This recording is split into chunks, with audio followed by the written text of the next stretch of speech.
Professor José, saudades de você, meu querido. Vamos ver juntos. Bora! Olá, meu amigo e amiga. Aqui no nosso país, todo mundo tem algum tipo de raiva de ladrões. Sobretudo quem já passou por alguma experiência, algum infortúnio. Quem já perdeu alguma coisa mediante um ato de violência do criminoso, alguém que perdeu alguma coisa em função de um estelionato, de um ardil, de uma malandragem, de um trambique. Os sentimentos ficam muito misturados. Vai a raiva, o ódio, o sentimento de impotência, muitas vezes até de vergonha também. E mais à frente, às vezes as pessoas são acometidas de um sentimento de revolta, porque a justiça pega o criminoso, mas as sanções que ele recebe não são sanções que são compatíveis com o dano que ele causou.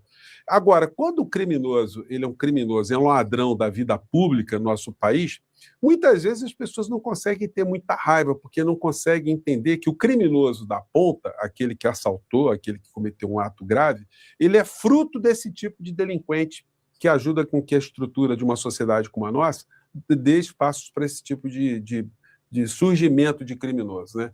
Hoje um deles veio aqui até as redes sociais, me refiro ao senhor Flávio Bolsonaro. Eu estou falando isso porque o Ministério Público do Estado do Rio de Janeiro assim o classificou como sendo um larápio, alguém que praticou crimes contra a administração pública, alguém que lavou dinheiro. E quando a gente olha a vida da criatura, a gente vê que o patrimônio dele é absolutamente incompatível com a renda de um servidor público, que é o que ele foi a vida dele inteira. Então, quando nós assistimos uma criatura dessa, mentindo para as pessoas, fazendo um estelionato eleitoral, para chegar até o poder, para se locupletar e livrar a barra de outros tantos criminosos, a gente tem que agir com muita contundência também. É por isso que nós temos esse nosso espaço aqui, a gente não pode dourar a pílula, não. No passado, alguém já disse que o preço da liberdade é a eterna vigilância. Eu gostaria de fazer um reparo, né? Fazer uma modificação para a nossa realidade aqui. O preço da nossa democracia é nossa eterna vigilância. Se nós não tivermos vigilantes em relação a esses ladrões da vida pública, de fato, eles podem nos governar, eles podem nos assaltar de uma maneira muito mais contundente, né? Vou conversar com vocês sobre o que está acontecendo, e eu estou fazendo essa abertura agora, porque eu vi há pouco o pronunciamento do senhor Flávio Bolsonaro e que terminou com os olhos cheios de lágrimas. Mas será que isso convence alguém? É muita mentira, é muita desfaçatez, é uma desinformação, e eu não acredito que ele não saiba que o que ele está dizendo é mentira, mas ele mente a si mesmo. Então, como é que a gente vai pegar leve com essa criatura? Nós estamos num tipo de debate aqui no nosso país completamente anômalo em relação à nossa história. Nós já tivemos gente de direita, conservadores, liberais, progressistas, pessoas de centro, de esquerda, todos debatendo alguma coisa dentro da vida pública, dentro de uma racionalidade. Mas agora não. Nós estamos enfrentando delinquentes descarados que conseguem contaminar muitas pessoas com esse tipo de ardil, né? Bom, vou conversar com vocês sobre o que está acontecendo, mostrar aqui as cenas do Chorão, mas antes de mais nada é fundamental convidar você que chegou agora ao nosso portal e não nos conhecia, para que, em primeiro lugar, você se inscreva aqui, venha participar do nosso portal, assista os nossos outros vídeos, dê sempre seu joinha, mande seu comentário no nosso papo de agora. No primeiro comentário ali você vai encontrar links da nossa campanha aqui para coisas muito importantes que nós estamos fazendo, uma forma de você ajudar com que o nosso parlamento tenha uma modificação. Vai ser complicado, eu falarei disso para vocês aí, porque estou indo para as ruas aí, estou vendo coisas incríveis que eu quero compartilhar aqui com vocês. Bom, mas isso tudo faz parte aqui dessa nossa trincheira, né? Nossa trincheira de embates. Nunca se esqueça de dar o seu joinha, o seu comentário, como eu disse para vocês, e se puder, prestigie também nosso clube de membros e vamos reforçar esse nosso espaço aqui, tá bom? Você que é muito bem-vindo e muito bem-vindo.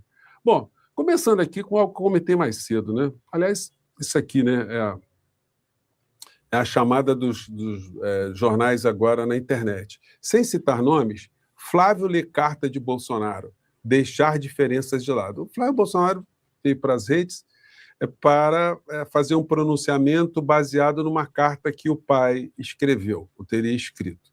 Enfim, uma coisa toda insossa, que é o mais do mesmo, né? Que ele está carregando o manto do pai, que o pai quer Deus, pátria, família, liberdade, aquela história toda que você conhece. Mas o Flávio Bolsonaro é um delinquente que nunca aprendeu nada na vida, a não ser desenvolver falcatruas ou métodos de falcatruas para botar muita grana no bolso. Então ele tem dificuldade de falar de coisas objetivas. Ele nunca estudou, então nunca se preocupou, então como é que ele vai apresentar alguma coisa concreta? Então, cai no vazio. Bom, mais cedo eu mostrei isso para vocês. Aliado de Flávio Bolsonaro no PL diz que ele é corrupto, mas é cristão. Vejam a que ponto nós chegamos aqui no conservadorismo do Brasil. Então, o cara ser cristão, então ele pode ser absolvido de todos os crimes. Ah, ele é assassino, mas é cristão. Ah, ele é estuprador, mas é cristão. Ah, ele é defraudador, mas é cristão. Gente, não dá, né? Vamos melhorar aí o nível. Agora, vejam o nível de contaminação que algumas mentes e corações tiveram nesse campo conservador. Né? O cara dizer que alivia o Flávio, que ele é corrupto, né? Ou seja, ele é ladrão, mas é cristão. Até rima, né? Aqui uma dessas pessoas da direita, eu diria até da extrema-direita, mas com viés meio de liberalismo, está dizendo algo que a gente tem que concordar, que Flávio Bolsonaro não ganhará essas eleições, e eu completo, já tenho dito aqui para vocês. Ele já tem o plano de fuga, ele já tem o pé de meia fora do nosso país, já tem dinheiro lá fora, ele não prestou contas daquele dinheiro do filme que eu disse para vocês no primeiro dia, que ele não iria prestar contas, porque dinheiro roubado, ele não tem como ele prestar contas que esse dinheiro foi totalmente usado de forma lícita. Ele está o tempo todo com o irmão e com os outros membros da quadrilha, lá no Bahrein, que é paraíso fiscal. Gente, e ele não vai prestar contas. E o outro sócio dele, o Farias, também não vai prestar contas, também foi surpreendido, né, pela imprensa com a revelação que fez rachadinha no gabinete dele. Então, o que eu digo, olha, está sendo também confirmado, acompanhado por esse candidato aqui, o Renan, que é da direita, eu diria extrema-direita. Vamos lá. Ações públicas. Não é uma opinião minha, isso são dados da realidade. Os dados da realidade é que ele é ladrão, né? São fatos, né? Dados concretos. É do Flávio, nas frases, quem interessa arrumar briga com o judiciário? É do próprio Flávio essa frase. Mas vamos lá.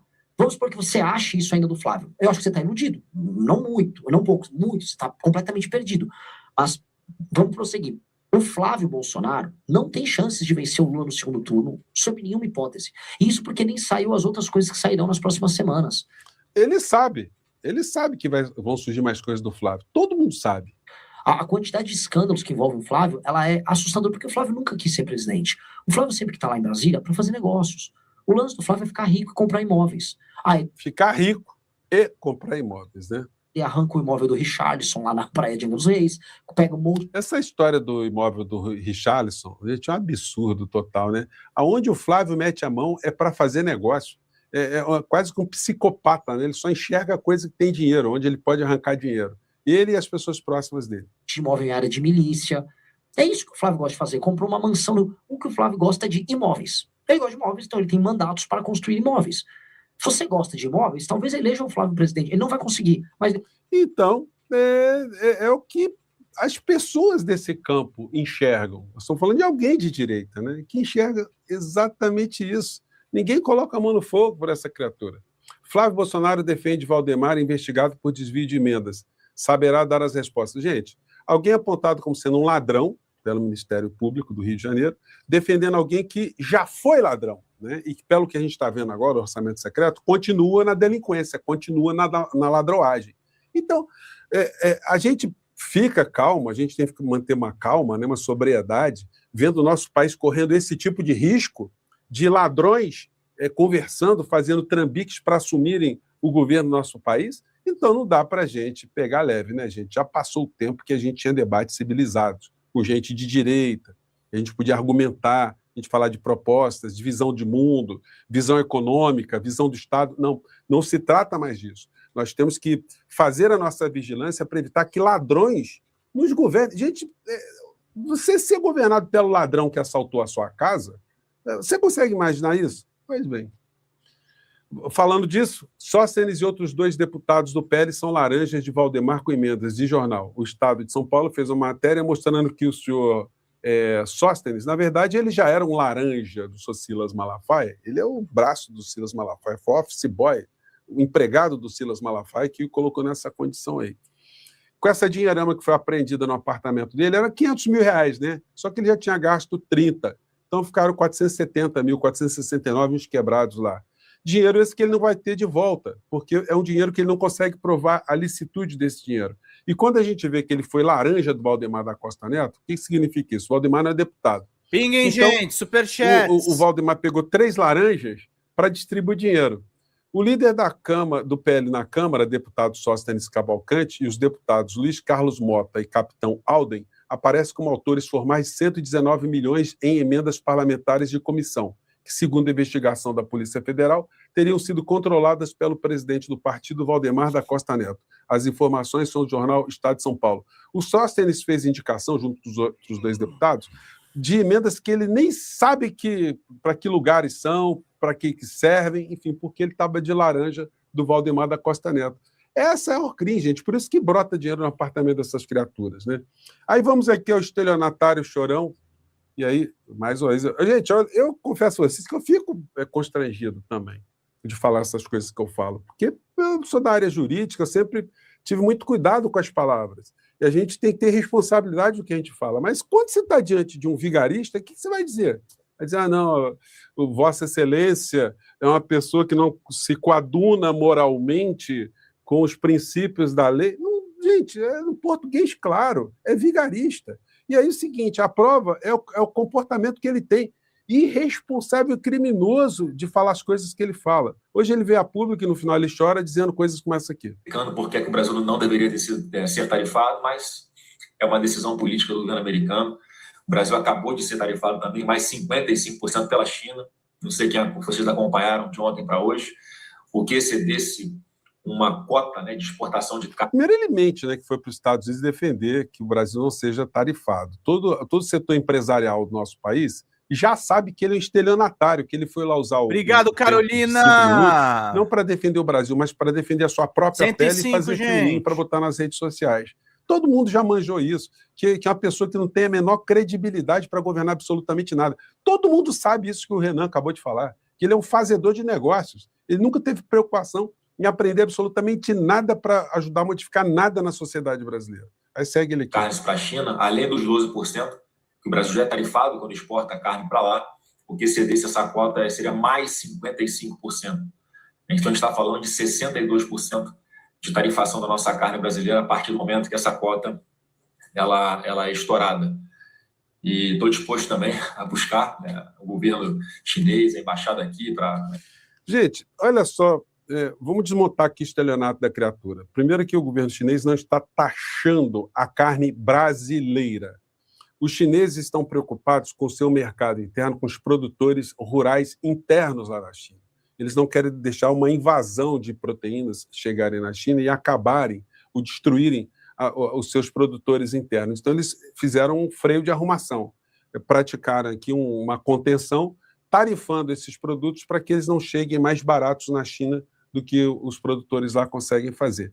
Agora, vocês acham que o Flávio Bolsonaro, sendo um traidor da pátria, e toda vez que fala em China é só para atacar a China, ele que se apresentou para os Estados Unidos dizendo que ele será um baluarte, será um cão de guarda para atacar a China, para defender os interesses dos Estados Unidos, vocês acham que o governo chinês vai receber esse traidor, que ele tem algum tipo de credibilidade para negociar seriamente, para falar seriamente sobre alguma coisa? Muito pelo contrário. O governo chinês sabe que se essa criatura chegar lá, que será uma pessoa hostil, será uma pessoa que criará dificuldades das relações que existem hoje entre Brasil e China, que são as maiores no campo econômico, ou são maiores do que as que existem com os Estados Unidos. Também pedi que isso não aconteça. O Brasil acabou de ser retirado também, mês passado, da lista, da relação da União Europeia para a exportação de proteínas, né, com uma tarifa diferenciada. O Brasil nem pode nem exportar mais algumas proteínas para a Europa, porque o Brasil não atendeu algumas exigências sanitárias por parte da Europa, quer dizer, um protocolo que o Brasil não seguiu, quer dizer, incompetência mesmo, gente. Então não adianta querer... Gente, é muito vigarista, gente. É muito vigarista. Não foi nada disso. A União Europeia, vocês sabem, eles fazem lá uma série de pressões, os produtores lá, para que os produtos também não cheguem baratos lá na Europa. Então, eles criaram uma barreira, porque o Brasil utiliza alguns insumos, alguns antimicrobianos nas rações, que os europeus estão agora dizendo, olha, não queremos mais carne que venha de origem de países que façam uso desse tipo de medicamento. Que aqui no Brasil são produtos absolutamente legais, aprovados pela Anvisa, enfim. O que o governo brasileiro fez em relação a esses setores, olha, foi dizer para eles, olha, na Europa estão querendo criar barreiras em relação a isso. ou vocês suprimem esse tipo de coisas que vocês estão utilizando aqui, senão vão ter dificuldade lá. Enfim, é uma coisa que o governo vai fazer o quê? É lícito aqui dentro, o governo não pode proibir, não tem essa canetada, e a coisa é a luta de mercado. Mas aí vai estelionatário dizer que é a questão que envolve o governo, né? Isso tudo que eu estou falando para vocês, gente, está em matérias, está no jornal aqui. Eu posso colocar no primeiro link aqui, ó, veto à carne brasileira, governo responsabiliza setor produtivo por adequação às exigências da União Europeia. Essa aqui da China. China pode elevar tarifa de carne brasileira a 67%. E aí o estelionatário termina chorando, né? Com o olho cheio de lagriminha. Esse caminho do fim do governo. Todo cheio de lagriminha nos olhos, porque pegou a cartinha do papai, e o papai encarcerado, né? Vendo o filho que vai perder a eleição também. Partido das tarifas. A gente aprendeu bastante com os acertos, com os erros, e vai dar certo, pessoal. Tá? Quero mais uma vez pedir aí que vocês compartilhem essa live. Estou colocando daqui a pouquinho, já está nas redes sociais a carta, para vocês possam... Olha, cheio de lágrimas, né? O que engana mais o povo, né? De uma maneira geral, né, gente? As pessoas estão vendo conteúdo como o nosso aqui. Hoje o Estadão falou de orçamento fora de ordem. Vou comentar muito isso de vocês. Eles estão batendo de frente aqui com esse orçamento secreto, que é uma excrescência absoluta que existe no nosso país. Eu acho que o presidente Lula tem que encampar essa batalha, porque nós vamos ter agora, nessas eleições, muitos parlamentares que vêm desses feudos, com utilização de verbas públicas de forma absolutamente distorcida.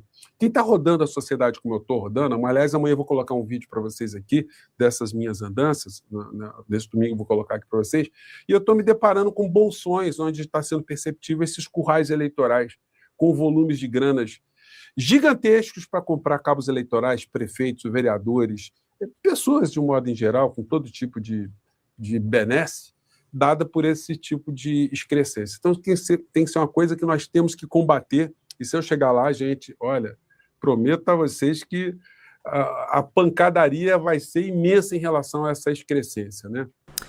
Fala, galera da Folha TV, não se esquece de se inscrever aqui no nosso canal para assistir programas como Folha Notícias Manhã, Folha Notícias Noite, o nosso Folha Entrevista e o nosso Barzinho das Meninas. Muitas coisas bacanas a gente acompanha por aqui e a gente precisa muito, muito do apoio de vocês para nosso trabalho jornalístico, investigativo, de curadoria de conteúdo, com vocês ajudando no nosso Pix, folhademocrata@gmail.com, ou mandando superchats, valeu demais, e os recursos financeiros, tornando-se membro no nosso canal, no nosso curso de jornalismo básico, para você ficar muito bem informado a respeito de tudo. Queridos e queridas, muito obrigado pela presença de todos vocês, vida longa e próspera, cuidem-se, cuidem dos seus, e não esquece de se inscrever aqui na Folha TV. Até mais!